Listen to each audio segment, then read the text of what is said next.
Era 25 de janeiro de 2019.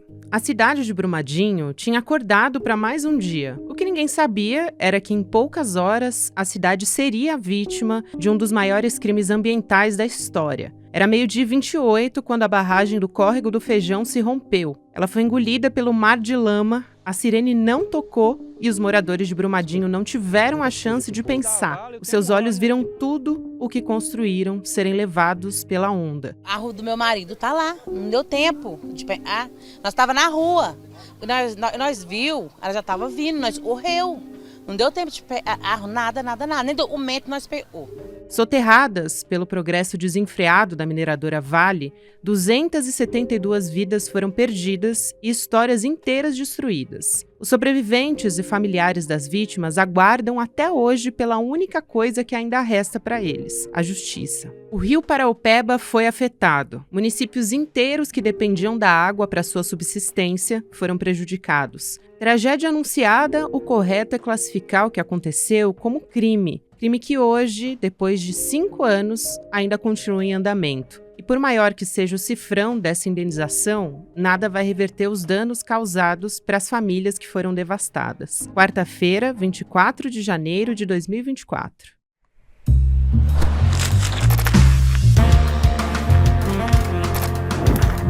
Olá, seja muito bem-vindo, seja muito bem-vinda. Eu sou a Gabriela Varela.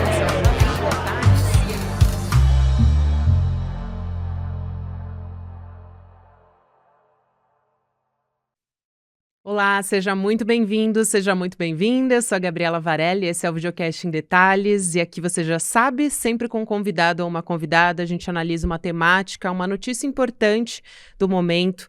Hoje eu converso com o Dom Vicente Ferreira, presidente da Comissão de Ecologia Integral e Mineração da CNBB, que é a Conferência Nacional dos Bispos do Brasil. Ele atuou em Brumadinho no momento do rompimento da barragem da Vale, que está completando 5 anos nessa semana, e é muito importante, a gente vai falar sobre isso, sobre as consequências que ainda essas vítimas, familiares das vítimas estão sofrendo até hoje. Dom Vicente, muito obrigada por aceitar nosso convite, seja muito bem-vindo aqui ao ICL em Detalhes também. Oi, Gabi, para a gente é sempre uma oportunidade expandir essa voz em nome de todos os atingidos por esse crime que é considerado um dos maiores crimes socioambientais da história do país, que aconteceu no dia 25 de janeiro de 2019, ao meio-dia e 28 minutos, na cidade de Brumadinho, com o rompimento da barragem da mina do Córrego do Feijão. Portanto, estamos aí nas proximidades dos 5 anos, muita coisa acontecendo, muita gente fazendo memória. Gratidão, Gabi, também por vocês, desse canal eu considero tão alternativo e importante para o debate democrático, que vocês constituem hoje uma rede em favor de tantas causas importantes para o nosso mundo, para o nosso país. Que bom trazer aqui um pouco da voz de muitas pessoas que estão aí resistindo com muita dor, mas também com muita força, muita coragem. Sem dúvida, Dom Vicente, eu que agradeço, senhor, pela sua gentileza de estar aqui, principalmente para reviver um acontecimento que é tão doloroso e tão delicado. Aproveitando que o senhor começou falando justamente sobre o horário, meio-dia e 28, quando a barragem se rompeu, onde é que o senhor estava, meio-dia e 28 do dia 25 de janeiro de 2019? E eu pergunto também para o senhor, que estava em Brumadinho quando aconteceu esse crime ambiental, o que mais te marcou nas histórias das vítimas e dos familiares, porque houve um momento da tragédia que eu imagino que tenha sido muito marcante. O que mais te impactou nesses primeiros minutos da tragédia e ao longo desse tempo, das pessoas, dos familiares das vítimas, de todos esses atingidos que te procuravam, imagino que procurando algum tipo de conforto, né, seja em relação à saúde mental, enfim, espiritual, ou também muitas pessoas impactadas pelo aspecto físico também, porque houve um impacto do ponto de vista dos minérios, né, no corpo dessas pessoas também. Olha, toda vez, inclusive, eu peço desculpas aí, porque toda vez que a gente se remete a esse fato, a pontualidade dele, o momento que ocorreu, a forma com que isso se desenvolveu depois em nós, isso é uma emoção que revive, não tem passado, parece que é algo assim, é um trauma que não conhece ontem, está sempre vivo numa espécie de hoje. Então você me perguntou assim, o primeiro momento? O primeiro momento é um desespero, assim, caiu de fato alguma coisa, rompeu-se, a gente não sabe quem morreu, quantas pessoas, o que vamos fazer agora, mas ao mesmo tempo um desejo enorme de ajudar, sabe essa coisa que é uma força que até extrapola o cotidiano, é algo eu considero pela ótica da fé, uma graça, alguma coisa que nos vem assim como um chamado à responsabilidade, a cuidar, e isso foi tudo em meio a uma desorganização absurda, porque é um cenário de guerra, você se desestrutura todo um espaço afetivo, ambiental, geográfico, tudo altera, né? As estradas, o coração das pessoas, o humor, a alma,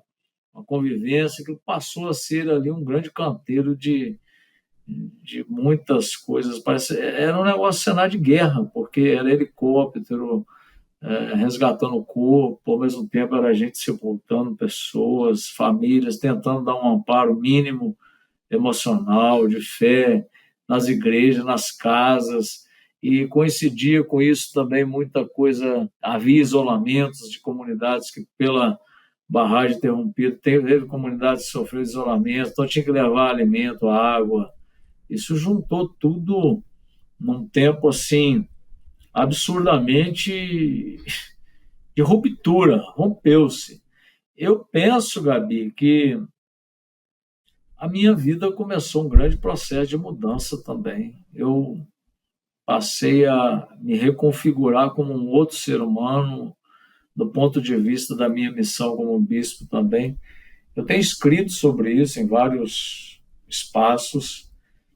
Começou um caminho de uma grande conversão ecológica. A consciência minha, desde o primeiro momento, foi crime, isso não pode acontecer, a gente tem que dar um basta a esse estilo de sociedade capitalista, esse negócio do lucro a qualquer custo. O preço é muito alto. Então eu vi ali a dor das pessoas, é de um desespero. Eu não perdi pessoas no sentido de família, mas é como se você perdesse alguém e você vê o desespero de uma pessoa e sem saber assim, eu vou fazer o quê? Então a grande mudança minha, eu descobri que a caridade, o amor, ele não é só teoria e ideia, ele é corpo. E nessa hora eu me lancei enquanto corpo. Eu falei, vou para lá e vou ficar no meio dessa gente, o que a gente conseguir, a gente vai junto. Mas sabe aquele verso que tem, que a gente fala muito, ninguém solta a mão de ninguém? Desde o primeiro momento. Só restava, em alguns casos, o abraço e o choro. Não tinha outra coisa para fazer naquele momento, mas eu creio que ali era a hora mais sagrada disso. Uma experiência de fé, não abandonar Cristo na cruz. A solidão da morte é muito terrível, ainda mais uma morte criminosa, né? Que a morte que faz parte da vida, como diz Paulo Freire, toda vida tem morte, toda morte tem vida. Mas essa morte em vida, interrupção da vida de forma tão violenta, isso é uma coisa que extrapola todo tipo de... Acho que quem fica indiferente a isso já perdeu a humanidade. Cresceu ali em mim também uma indignação profunda. Isso já era sabido, isso foi de uma irresponsabilidade enorme. Então, acho que esse começo tudo misturou ali. Eu não sabia direito onde que era. Eu até hoje não sei como a gente conseguiu fazer tanta coisa. Olhando o passado, assim, é 1º de janeiro, Gabi, que eu passo longe de Brumadinho, é o primeiro dia 25 que eu passo, nesse 5º aniversário. eu fico pensando, nossa, retrospectiva. Eu nem gosto de fazer retrospectiva, porque foi tanta coisa, tanta gente, tanta conversa, tanta ajuda, tanto abraço, infelizmente, tantos corpos sepultados e o pior ainda, né, tantos fragmentos, porque o crime ele foi tão cruel que ele não deixou corpo, né, ele triturou a vida. Era Isso é muito nisso, doloroso. era nisso justamente que eu queria entrar, Dom Vicente, que é a crueldade de 5 anos depois desse crime ambiental, ainda se encontram segmentos desses familiares, quer dizer, das vítimas, né, e os familiares recebem essas notícias. Não se encontram os corpos inteiros dessas pessoas que foram mortas, não mais. E ainda há expectativa de identificação de 3 vítimas a partir desses segmentos. Então, as famílias estão esperando para que um segmento dessa vítima seja encontrada para que ela possa fazer o ritual de despedida. E isso é Tem muito um depoimento. doloroso, né?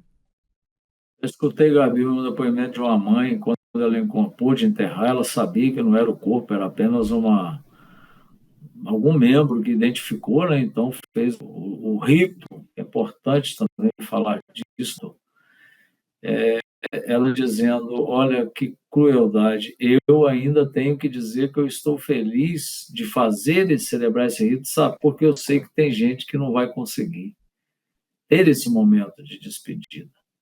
Ela disse isso, eu acho isso muito forte, né? Uma coisa tão trágica, mas as pessoas que ainda puderam encontrar, fazer a sua despedida, ainda puderam viver esse momento. Algumas não puderam fazer, não puderam. Isso é muito triste.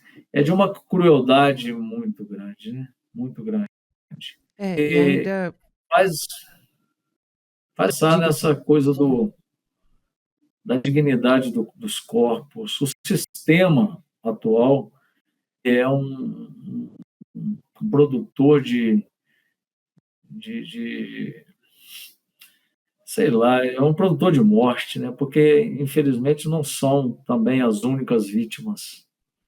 Você vê que nós estamos passando, atravessando, porque nós falamos aqui dos corpos humanos, e os animais, e a floresta, e o rio, e a água, e os peixes. Encontrava um cheiro que a gente sentia ali de peixe, enfim, mau cheiro, a poluição, enfim. Então, você percebe que com tantos dramas que nós estamos vivendo já no nosso planeta, aquecimento global, toda essa coisa provocada por essa estrutura de lucro, de ganância, e você perceber que as coisas não estão mudando, que outros Brumadinhos vão acontecer, seja por uma tragédia socioambiental ou por uma guerra, como tantas guerras que estão acontecendo.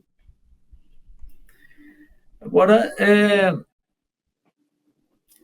eu acredito no ser humano, sabe?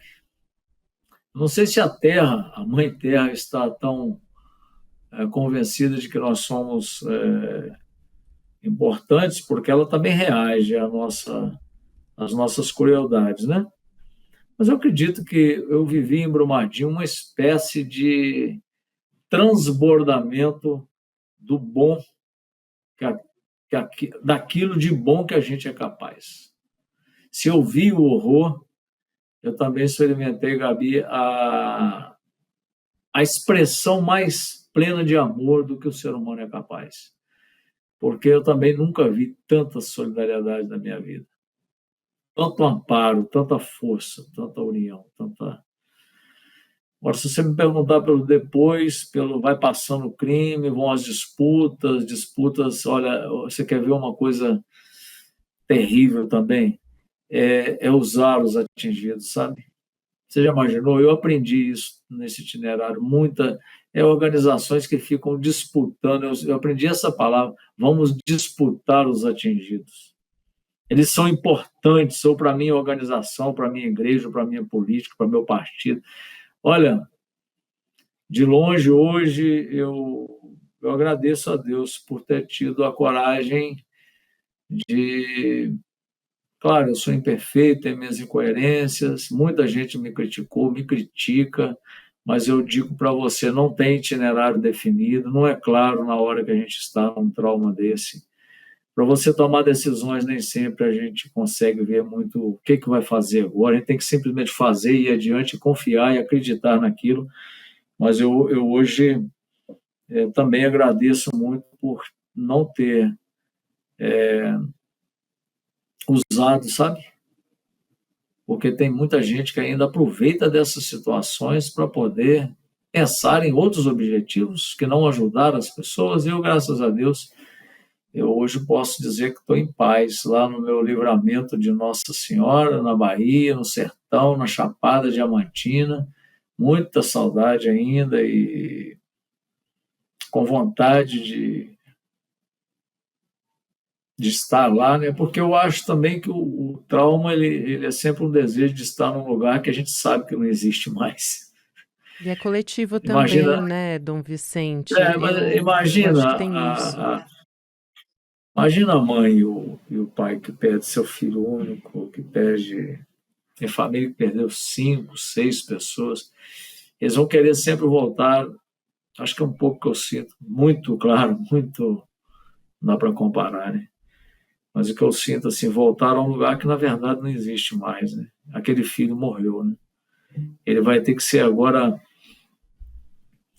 O luto vai ter que ser luta. Eu aprendi essa frase ali. Como transformar o luto em luta. Isso Que é o muito nosso luto potente. seja... Que o nosso luto seja do verbo lutar.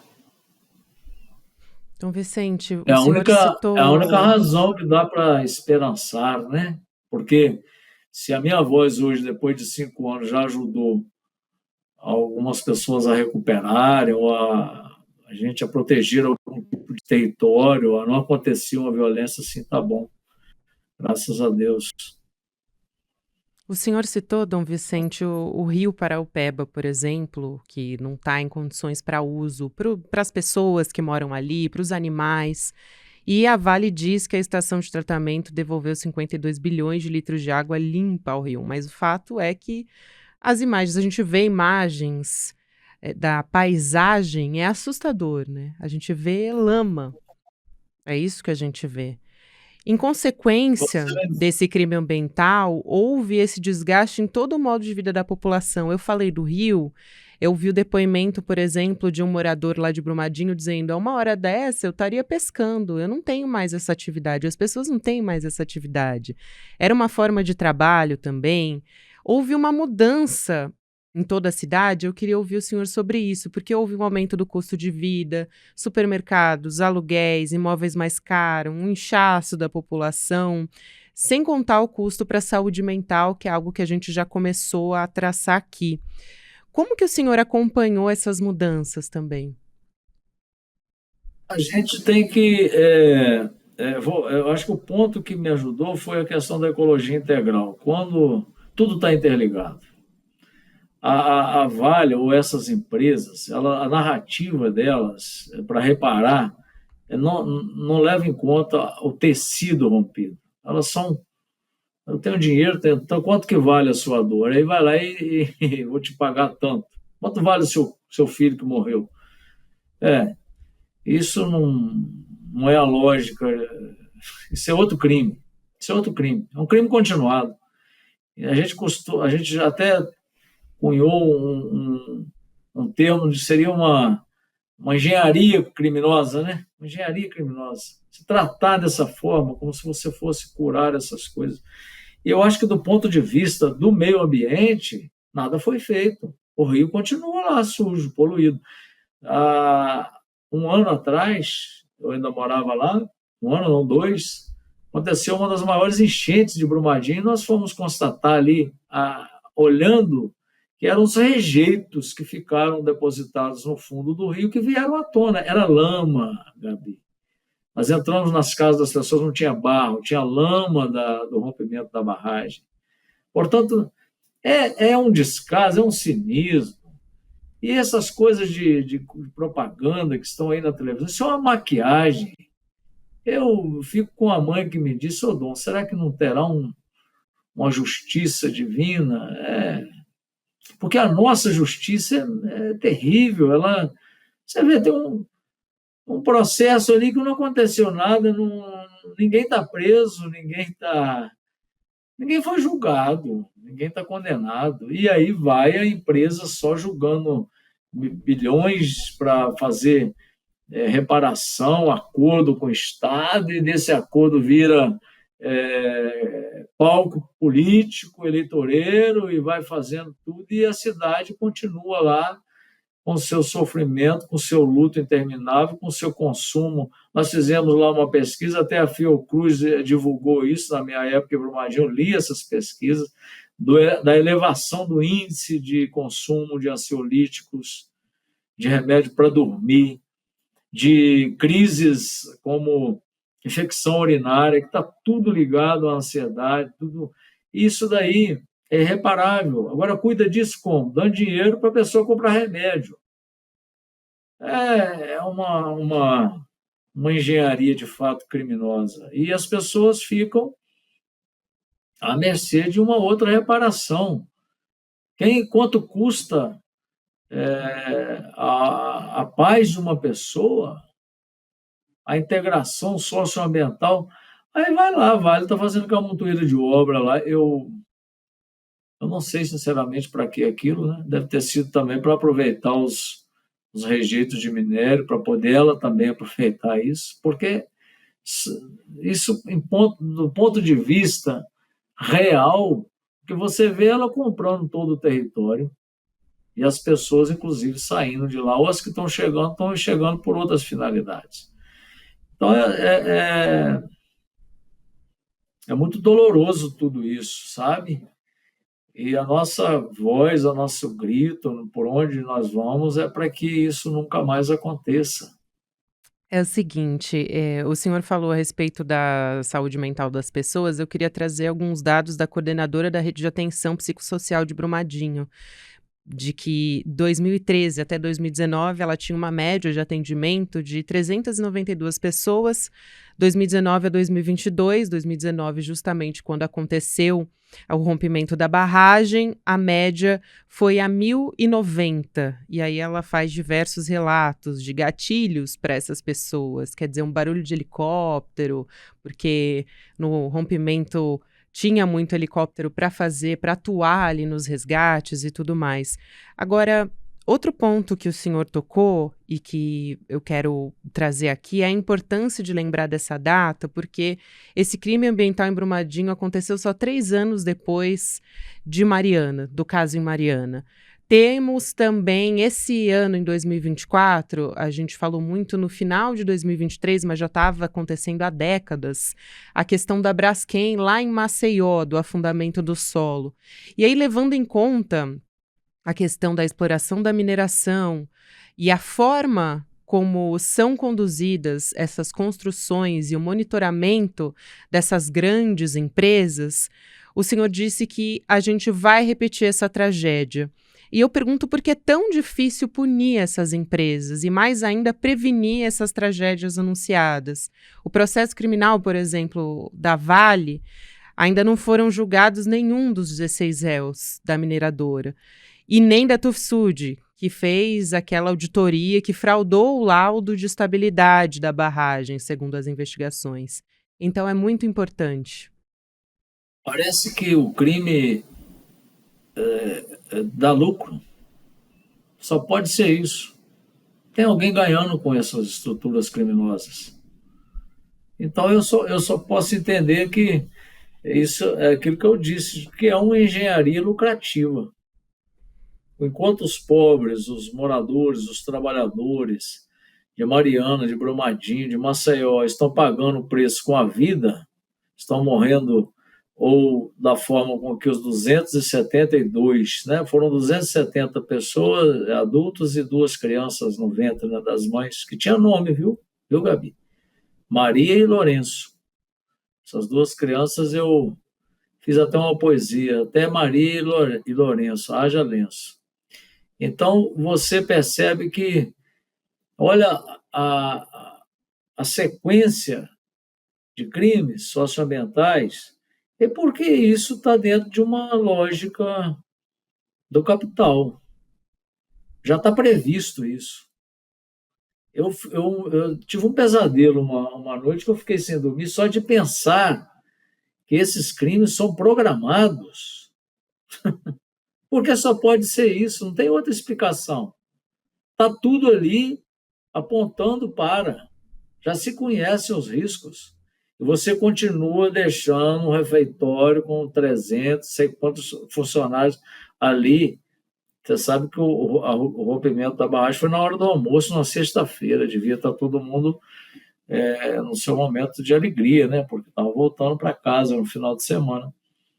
Então, agora, o que deveria acontecer? Punição. Só tem jeito de barrar isso com justiça. Não tem outra saída. Eu posso lutar, eu tenho os ritos, a gente consola o povo, é importante, inclusive, nós começamos uma bela, forte experiência, não sei se tem belo nisso tudo, mas tem uma forte experiência do coletivo dos atingidos.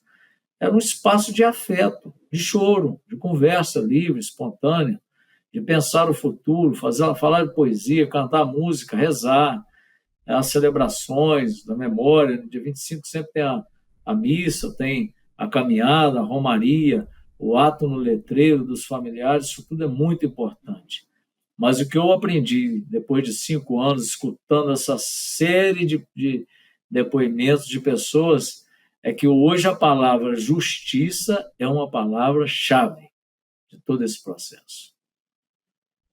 Porque a impunidade, ela é um tipo de tortura.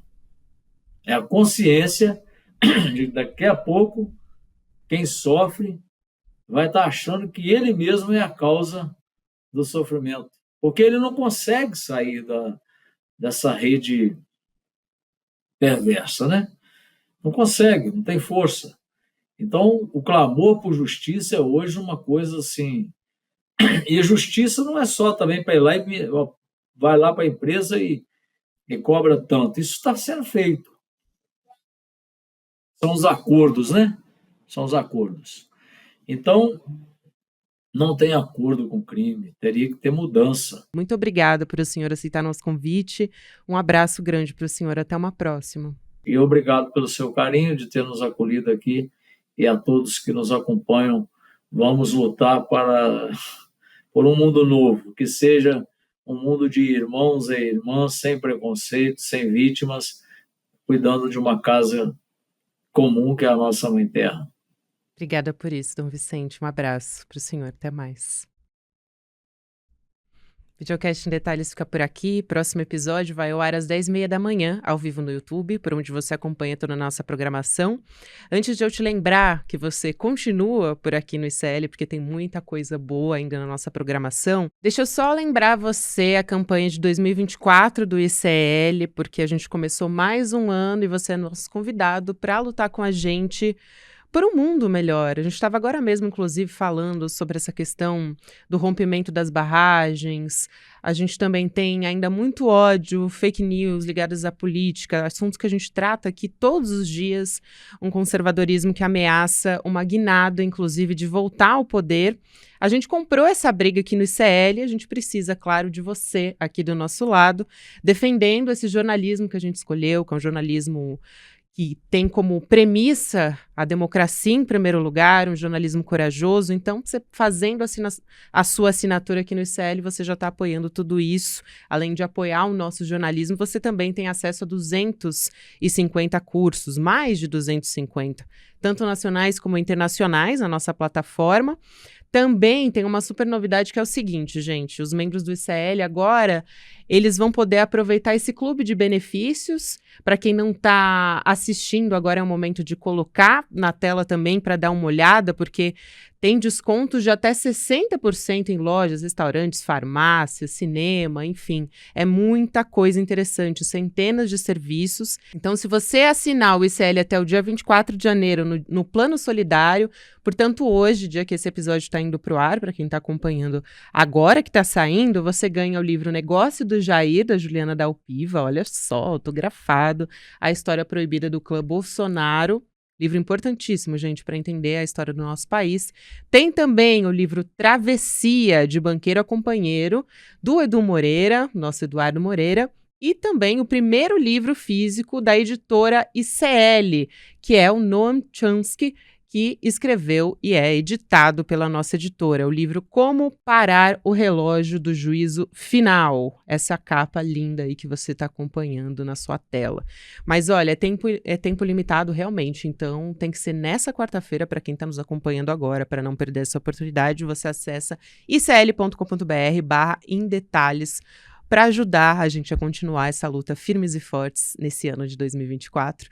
Muito obrigada a você que me acompanhou até aqui. Agora sim, você fica com o Mercado Investimentos, depois tem Rolê ICL e na sequência, 5 horas, aliás, 6 horas da tarde, 6 horas da noite, você fica com o ICL Notícias, segunda edição. Muito obrigada a você que me acompanhou até aqui e até segunda-feira, porque a gente vai ter feriado em São Paulo, então segunda-feira a gente está de volta no Em Detalhes. Tchau, tchau. A extrema-direita segue com força total em nosso país. E o conservadorismo ameaça tomar conta do mundo. A inteligência artificial distorce a realidade que conhecemos. A internet está mais repleta de ódio e de fake news do que nunca.